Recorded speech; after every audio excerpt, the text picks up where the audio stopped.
வணக்கம். புதுச்சேரிக்கு சுற்றுலாவுக்கு வந்த ஐடி ஊழியர்கள் உயிரிழப்பு. புதுச்சேரியை பொறுத்தவரை தென்னிந்தியாவின் கோவா என்று அழைக்கப்படுகிறது.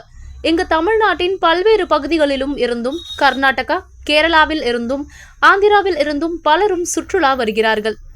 தினமும் ஏராளமான மக்கள் சுற்றுலா வந்து செல்வது வாடிக்கையாக உள்ளது. முழுமையாக சுற்றுலா நகரமாக கோவாவை போல் புதுச்சேரி உருவெடுத்துள்ளது.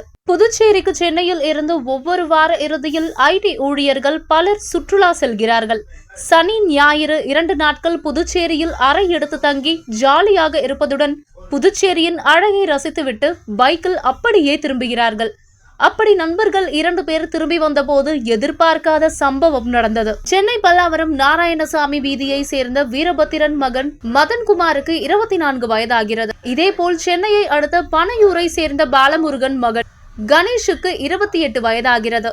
இவர்கள் இருவரும் சென்னையில் உள்ள சாப்ட்வேர் நிறுவனத்தில் ஊழியர்களாக பணியாற்றி வந்தனர்.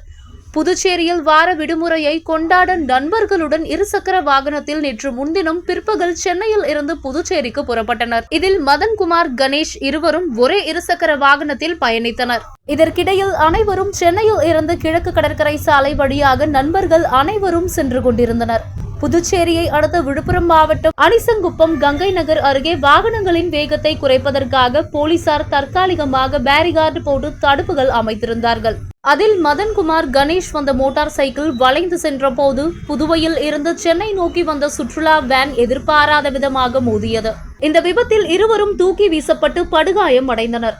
அவர்களில் கணேஷ் சம்பவ இடத்திலேயே உயிரிழந்தார். மதன்குமார் சிகிச்சைக்காக ஜிப்மர் மருத்துவமனையில் சேர்க்கப்பட்டு அங்கு சிகிச்சை பலனின்றி நேற்று அதிகாலை உயிரிழந்தார். இதுகுறித்து போலீசார் வழக்கு பதிவு செய்து விசாரணை நடத்தி வருகின்றனர். இந்த சம்பவம் சுற்றுலா வந்த நண்பர்களிடையே சோகத்தை ஏற்படுத்தியுள்ளது.